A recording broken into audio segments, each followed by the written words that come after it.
Welcome to The Explainer. So today we're unpacking a surprisingly chaotic history behind one of the most prominent symbols of the American Civil War.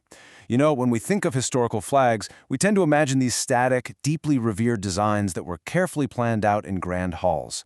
But history is rarely that neat. In fact, the story of the Confederate national flag is basically one of frantic, high-stakes redesigns played out right on the battlefield. Okay, let's dive right into this. 3.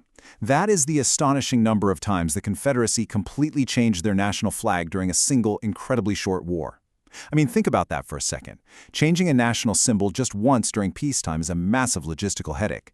Doing it 3 times while actively fighting a war? That definitely points to some severe underlying issues with the designs they were rolling out. Section 1. The Stars and Bars, a Dangerous Resemblance. So, to understand why this first flag failed so spectacularly, we have to look at its basic visual layout. The original Stars and Bars featured 2 massive red stripes, with a white stripe in the middle, making up 3 prominent stripes overall. And up in the top corner, there was this blue canton containing a circle of stars. Now, if you're sitting there thinking, wait a minute, that sounds incredibly familiar, well, you are exactly right. Let's actually look at these two side by side. On the one hand, you have the Confederate Stars and Bars, with its horizontal stripes and a circle of stars. On the other, the United States Union flag, which is also built entirely on stripes and a prominent field of stars.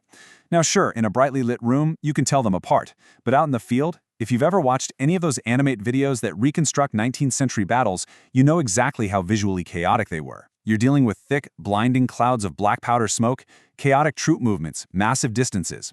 Through all that haze, a waving flag with red, white, and blue stripes and a star field looks exactly like, well, another waving flag with red, white, and blue stripes and a star field. So the crucial point here is that this wasn't just some minor aesthetic annoyance, it was a completely deadly design flaw. The resemblance led to massive confusion on the front lines. Battlefield commanders and frontline soldiers simply couldn't tell which side was which through the smoke. And the tragic reality of this bad design choice was a rampant increase in friendly fire, with troops repeatedly shooting at their own men.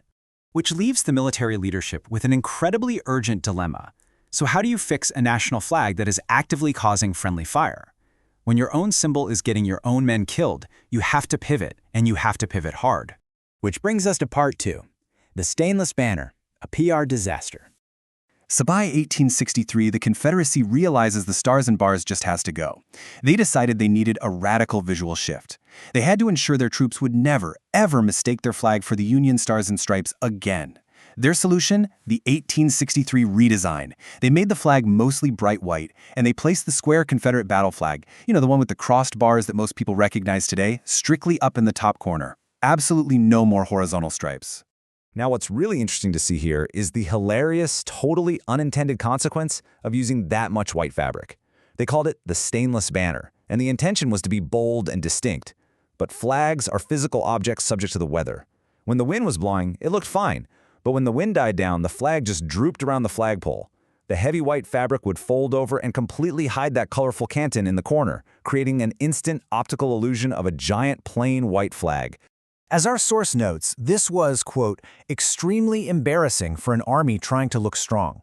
I mean, think of the deep historical irony here.